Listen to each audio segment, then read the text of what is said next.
Hello, Taurus. Welcome to your weekly reading for April 22nd to the 28th. This is for Taurus and Taurus rising, and happy birthday, Taurus. I'm very excited for you, very excited for the big changes happening in your life. In fact, I'm going to do this reading for April 22nd to the end of the month. I'm adding those 2 extra days at the end of the month because one is going to be really, really big for you. Now, first thing I want to remind you is that you're going through major changes, okay? We're just coming out of the Jupiter-Uranus conjunction that was in your sign, the new moon total solar eclipse that was in Aries. We had a lot going on. We still have a lot of activity in Aries, and that is your 12th house. So Mercury in Aries, Venus in Aries, North Node in Aries. So you're possibly spending a lot of time really becoming a lot more intuitive, maybe doing a lot of healing work as well, maybe really spending time even meditating. But there is it's almost like you're doing a lot of self-reflection right now, which is really great, especially during your birthday season. That may amplify it. All right, as you know, anyone that goes through their birthday season, when they got a birthday, they ask the big questions. They know they're going through a big change. They also, it's kind of like a mini New Year's. You spend some time thinking about your future, and you may be doing a lot of that this week. Now, this is a big week, okay, because it's a very transitory, it's a big week of transition. So there's a lot of new things happening for you, but there's a lot of things that have to still come to an end. And that is something that you may feel on the 23rd. Now, this is going to be Tuesday, April 23rd, when we have the full moon in Scorpio. If you saw my monthly forecast, you know this is a big one, okay? This is a feeler. This is very emotional. It's a very emotional full moon. It is also one that you may feel a little squeezed about this day.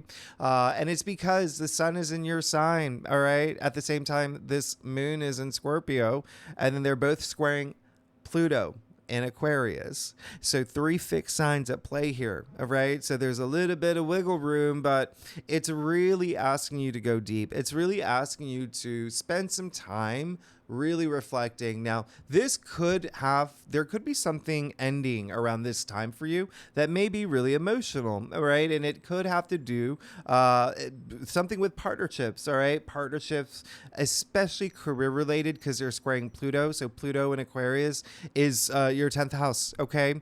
That's career, that's public recognition as well, fame as well, social status, leadership, honors, achievements.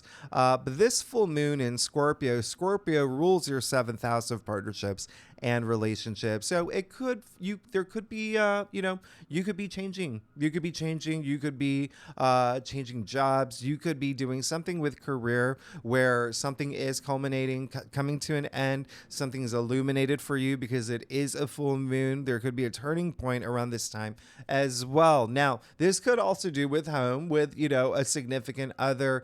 Now, for a lot of y'all, I always say this, y'all have different birth charts, y'all have different rising signs, y'all are very different from each other, even though you're all Tauruses. So this is going to be, everyone's going to take, every Taurus is going to take a different meaning or message from this. It really could be just one-on-one partnership where you feel a big squeeze, all right? You may feel a squeeze. And when I say something's coming to an end, it could be, maybe a phase in a relationship. Like you may be overcoming this part that was really emotional, and now you're moving on to this next phase in it, okay? So just keep that in mind. This is a really good time to, reflect, using these energies to, really heal around this time. I mean, Pluto is going to be really naughty. So it is almost asking you, this aspect, the full moon in Scorpio with the 3 fixed signs at play here, it may be requiring you to really go deep, okay? There is that depth, all right, that not only happens with, Pluto is a ruling planet for Scorpio, and so there's that level of depth, and there's that level of intensity and even intimacy around this time as well. And there could be money matters too, sure. The fact that Pluto's at play here, squaring the full moon in Scorpio, that really amplifies the energies around this day. Just keep it in mind and get some good good sleep, okay? Get some good sleep. It's a very watery full moon. It's very, you know, it's full moons. I don't know about you, Taurus. You tell me. I mean, sometimes on full moons, like, it is hard to, you know, sleep. It's just thoughts and thoughts and thoughts. But anyway, on Thursday, so again, heal. Use that time to heal and know that something may be coming to an end for all these new amazing things to begin for you. Now, on Thursday, April 25th, Mercury officially goes direct. And so keep that in mind. Mercury is actually going to stay in Aries, though, all right, until about mid-May. And so Mercury retrogrades, I call them the bookends, like the day that Mercury goes retrograde and the day that it goes direct are when you really feel the energies are really strong. So there could be some miscommunication and delays and whatnot around this time. Just keep it in mind. Remember, as long as you are aware of it and you're prepared for it, things are not as maybe like challenging or frustrating in the moment with if you know something does happen, like your Wi-Fi goes out or you know. So anyway, you get that. You get that. We've talked about this before. Now on Sunday, wow, this is now April 28th on Sunday. Mars will conjunct Neptune. This is going to be very interesting for you. All right, Taurus, this is a very powerful conjunction. Remember, conjunctions have this big charge about it, and Mars and Neptune could not be more opposite from each other, and they're both being a little naughty. Okay, they're both being a little naughty around this time. So Mars may be pushing you toward, you know, the Neptune's energy of like illusion and fantasy and delusion. So just have one foot on the ground. Stay intuitive. Use that intuition energy that you're harnessing right now. And on the flip side, Neptune can be, you know, there could be, Neptune does bring a little bit of deception. Mars could be pushing that as well. And so you could find others being a little bit deceiving around this time. So remember, trust your intuition. You're going to be fine, okay? You've got to find a way to make these planets work together. And so that can be using Mars, which is all about drive and ambition and your passions, into really, you know, having this boom in your spirituality or even your imagination, but having a foot on the ground. And you may feel it, you know, with these conjunctions, like you will definitely feel it'll, you know, spill out into the next week. But on this day, the moon will be in Capricorn, which is nice because Capricorn is, you know, all about structure. All right. So just, you know, have a foot on the ground. And, you know, the moon in Capricorn, by the way, is in your 9th house of spirituality. So there could just trust your intuition. Just trust your intuition this time. And you're going to be fine. Use this energies to feel inspired and to inspire others as well. Now, on the 29th, you're going to love this. Taurus, Venus moves into your sign. Okay. And Venus is going to be here until May 23rd. Hello, this is amazing. Venus is in its domicile. Venus rules you are, this is so much comfort, okay? So much comfort with Venus and Taurus. There's even, you know, enhanced and amplified, you know, senses, seeing the beauty in things and feeling that beauty in things. A lot of sensuality as well with Venus and Taurus. You know, there's also money related matters could be something on your mind around this time as well.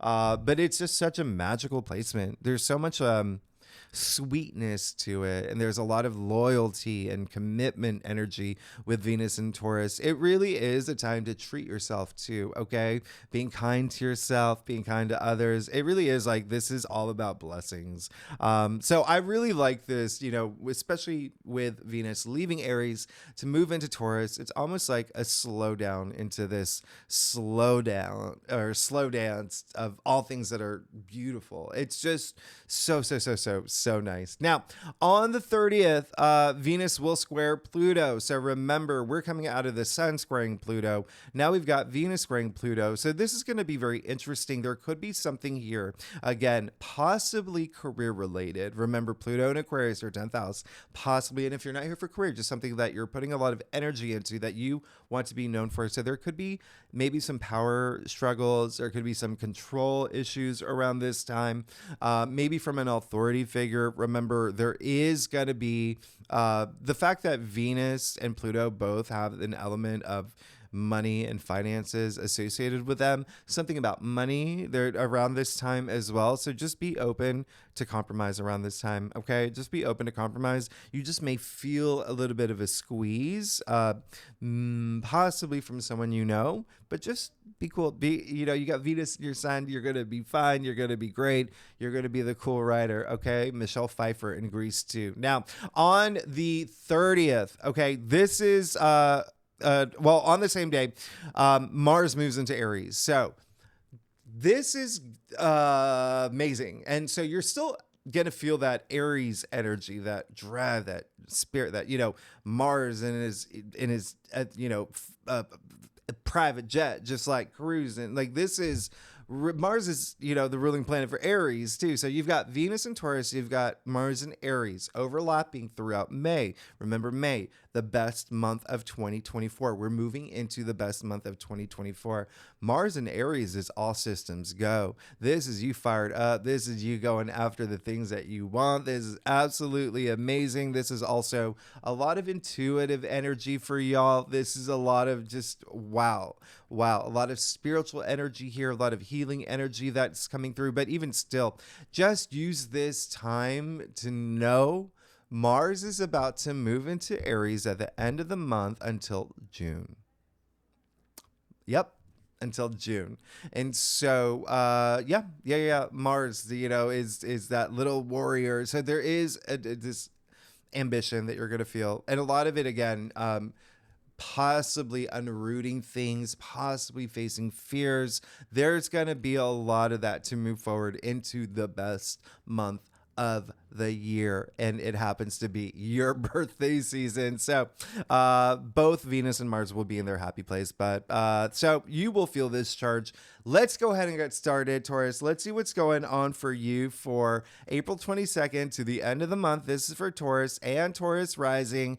Happy birthday. Big time. I'm excited for y'all. If you want to read for your moon, your Venus, all these other placements, if you do know your birth chart, absolutely welcome to, especially with both the moon and Venus being very, very active this week. Okay. So Taurus, let's go ahead and get started. See what's going on for you for April 22nd to the 28th. Taurus, I do a traditional cultic cross spread. It really does offer the best overview. If we need to pull clarifiers, we will pull clarifiers. Secondly, Taurus, y'all are amazing. I hope you're having an amazing birthday season. Oh my goodness. So many changes happening in your life. I'm so happy for you. And then when Jupiter moves into Gemini next month, that's your second house of money. Like you're oh wow. You are going to have a week. You're Things are, you're good. You're definitely going to have a week. And what's really interesting is you've already started this new journey. Like you're on this new journey. It's already been happening, but you're definitely going to have a moment. Okay. You're definitely going to have a moment. And it's going to be so good for you. Let's get started. You got the world. Hello. Yeah, you're good. Here's the thing. The world, the reason why I love that the world is showing up is because you have, it's almost like it's like you've waited so like even 12 years to have what's happening for you right now. You've waited that long, okay? Now, the world, the end of the major arcanas, right? You see the dancing figure here. You see you're here with the 4 fixed signs here, right? Bringing that stability. You see that the dancing figures within the wreath, the garland, indicating it's referencing it's a 0, right? It looks like a 0 referencing the Fool. So yeah, you're starting this new journey. And so it's almost like you're definitely entering this big new chapter in your life, but a significant one that is really, really major. This new cycle, you even see the 2 Ouroboros here hidden in the wreath, like the ribbons, the 2 red ones here. I love this for you. And be very proud of how far you've come. Okay. Be very proud of how far you've come, because the major arcana is right when you're going through them. There's all those dualities. There's the ups and downs. You're good. And Wow, you're really good. You got the Six of Wands in the heart of your spread. Really, really, really nice. This is all about victory, achievements. I mean, you're good. You got these successes happening. You even see the same wreath here, right? In the Six of Wands. You are definitely being recognized. You're getting a lot of successes, a lot of achievements this week. You will feel it. You will definitely, there's a sense of, public recognition here as well. Remember, Pluto is very active in your 10th house of career. In fact, Pluto moving into Aquarius is going to be there for 20 years until 2044. And so there's going to be a big spike and surge of empowerment when it comes to career for you. Again, if you're not here for career, what you want to be known for, all right? Even fame. Some of y'all are starting to become famous, okay? This is excellent. I love this. This is just rising above. Now, you got the Seven of Cups in your challenge area. How interesting is that? If you think about your last week's reading, right? It was in the heart of your spread. So knowing what you want, it's still a matter of there's still maybe something that you need a little bit clarity on. And Mars conjuncting Neptune could either be really, really good for you if you use those energies right. If you can work with those two planets that are just so opposite each other, or it could be a time where you're just like, okay, I really, really need to focus and get through this fog. Use Mars to cut through all that, the fog of Neptune. But you even see that here as well. And there is that sense of like illusion and illusion that comes with this card. Now, what's really interesting here, remember I said we have a full moon in Scorpio in your 7th house of partnerships and relationships. Scorpio, okay? This card is attributed to Scorpio. So really, really have some clarity around a certain partnership, relationship, one-on-one relationship with someone else. There could be something there that's, I'm getting something as in like, is this something that I want to bring into my life path with me regarding a partnership or relationship? And if it's not, it's just like, what is it you want? What is it you want? Are you putting a lot of energy into something that you may in the back of your head realize it may not be like, you may not be able to become the next Godzilla. You know what I mean? Like, again, that Mars conjuncting Neptune may be that day, like where it's just like, okay, I have to reality check. That's what Mars conjuncting Neptune is. But remember, use that energy for using it toward your intuition, imagination, things like that. Okay, but having a foot on the ground. Now, you got the Knight of Swords and the Eight of Cups. So I love this. So much movement in your spread. So much movement here. This is going to be a big week for you. And when I say movement, you've got the dancing figure. You've got this is a procession. Okay, it's a parade. So that horse is not just like standing there. It's going. There's movement in this card. Movement with the Knight of Swords. Movement with the Eight of Cups. He's walking away from the cups. He's just blazing forward. So yeah. Is your mind going to be like boom, boom, boom? Yes. And good. Remember, I said this is a week where you may be facing fears, overcoming fears, conquering things that, you're just like, get out of the way. This is amazing. Absolutely amazing. This is someone who doesn't have he's fearless. Okay. He's charging into the storm, all right? And it's in your crown. Swords are the mental suit. So I really, really do love that for you. And then Eight of Cups, very interesting here, especially because this card is attributed to Saturn in Pisces. And so remember, Saturn is in Pisces in your 11th house of your hopes and wishes and dreams and even like your social network. But there is something that you may be leaving behind for something that's better for you now, okay? And you may be recognizing that and even feeling very empowered this week, all right? So you even see that there's an eclipse happening in the background here, indicating this is a game-changing moment for you. This is a game-changing moment, and it could be even this new life that's starting for you. Okay, this new life that's starting for you, and sometimes it's hard to leave things that you've known for a long time or have been doing for a long time, and it can be a little bittersweet. But you are moving in the the direction that is really auspicious. Now you got the Tower in your future.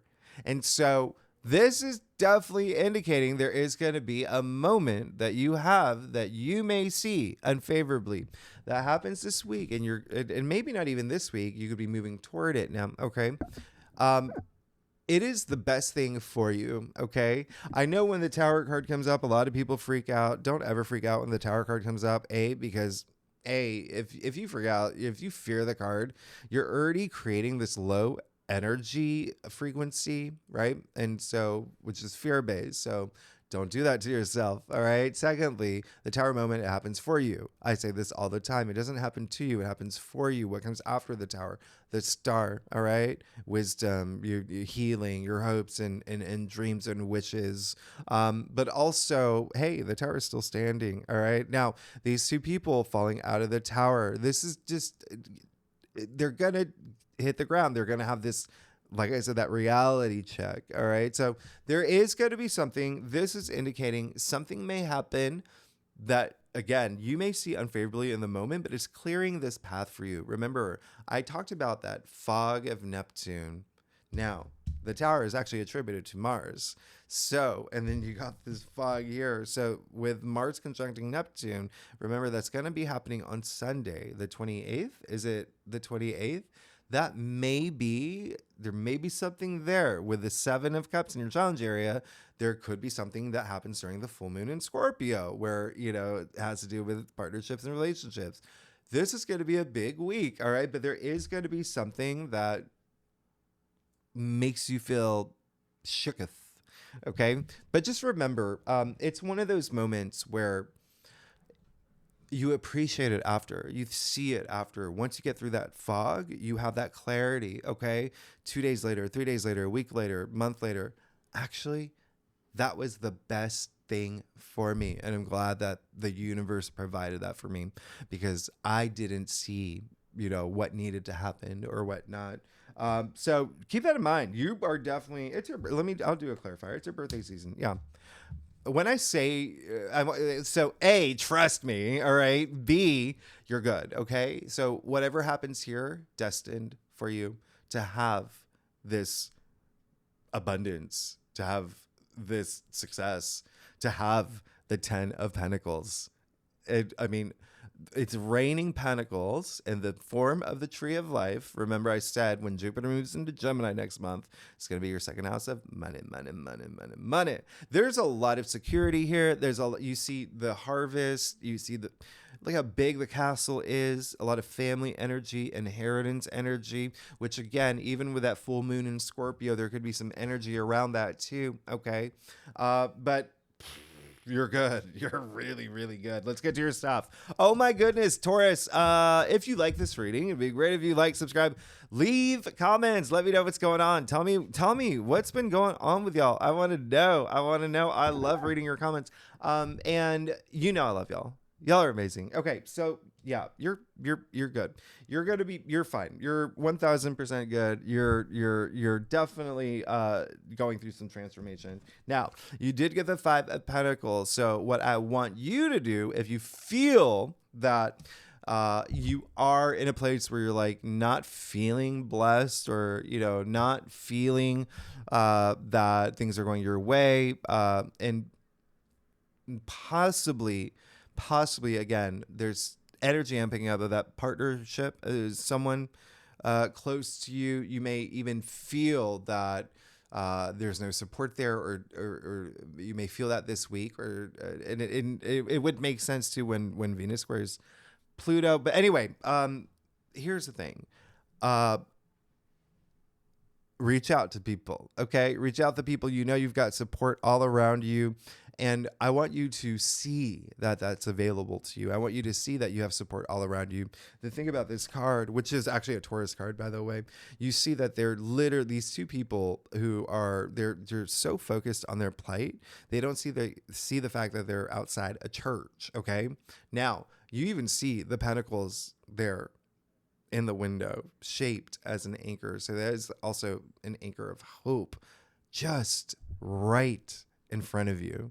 But these two people sometimes just refuse to see it because they like to feel, bad about themselves and don't do anything about it. So remember, you have a lot of movement in your spread. So take that action, especially if you feel that way, okay? And some of y'all may have a moment this week, okay? You may have a moment this week where you feel a little bit of that squeeze, but just remember, you have a lot of support around you, okay? And so you don't have to hold things in, okay? The other thing is, yeah, there could be a sense of some of y'all feeling that there is a partnership that needs some sort of adjustment, okay? But I mean, you're gonna be so fine. You've got the Nine of Pentacles too, so you've got the Nine of Pentacles with the Ten of Pentacles. You also see the symbol of Venus all over her gown here. I love this for you. Now, what's really interesting here is you got the Nine of Pentacles and the Ten of Pentacles, two cards that are Virgo. Okay. And so Virgo does rule your fifth house of pleasure and love and romance and relationships and creativity, self-expression, procreation as well. But there is a sense of abundance here. You are feeling this abundance. You will feel this abundance this week. And it may take a tower moment for you to like really absorb it and feel it. This is absolutely amazing. Okay. Remember, Venus is also, you see the pentacles stacked up around her, and there's a sense of liberation and freeness that comes with the Nine of Pentacles, and like self-sufficiency. I can't even say the word self-sufficiency. But hey, this is earning everything. This is earning everything that you've worked hard for. I really love this for you. And there is someone that could come through this week, okay? It's almost like if you feel this energy of the Five of Pentacles, there is someone out there, okay? There is someone out there who could be Virgo, by the way, Virgo rising, Virgo moon, but someone out there who is in a position that they can have this positive influence or impact on your life. So that's why I say reach out, because you also got the Ace of Cups. All right. So absolutely amazing. As you know, that's the Holy Grail right there. Okay. We say this is the heart of tarot. And so there is something you just want this, that feel good energy. This is really nice. Aces, new beginnings, new change, new cycles. This is all you're hoping for, okay? And you're going to be getting it too, all right? Cups, emotions, relationships, feelings, even intuition as well. Hold on to that energy. You got the Hanged Man, all right? So this is really great. Be ready to it's almost like your way of thinking is changing too. There's so many big changes that are happening in your life that your perspective on things are changing. And it's almost like this is a week where you're going to feel that energy of, okay, I'm ready to embrace this big transformation that is happening in my life. And a lot of it is going to be spiritually driven. Remember, I said you've got your North Node. You've still got, a lot of activity in Aries. Mars will be moving into Aries soon. That is your 12th house. Up here, your subconscious, intuition, but very spiritual related. Okay, very spirituality related. The Hanged Man is also attributed to Neptune. Remember, Neptune is in Pisces. Pisces, very spiritual energy, very healing energy. But you see, there's a lot of enlightenment in this card. Okay, just remember to surrender those things that you don't want to bring into this next chapter in you, this next cycle that you're moving into, this new path you're moving into. In order to do that, you have to really, really, really know what it is and which direction we're going with the Seven of Cups here. But otherwise, you're really good. You're great. This is a very interesting spread, but this is very, very, very nice. This is going to be very nice. So if you are feeling, it's almost like if you have any feelings or doubts or concerns or fears or worries about finances or your comfort in terms of finances and whatnot, it's reversing those energies. Okay, once you let go of those energies, you see all these things opening up for you, and that could also be that tower moment where it's just like that's the one thing that you needed, okay, to open this up. But you're good. I mean, you're good. You're good. Thanks so much, Taurus. If you like this reading, it would be great if you like, subscribe, leave comments, let me know what's going on. Next week we do May. All right, May, the best month of 2024. We'll talk about it next month. Taurus, y'all are amazing. I'll see you next week. Bye bye.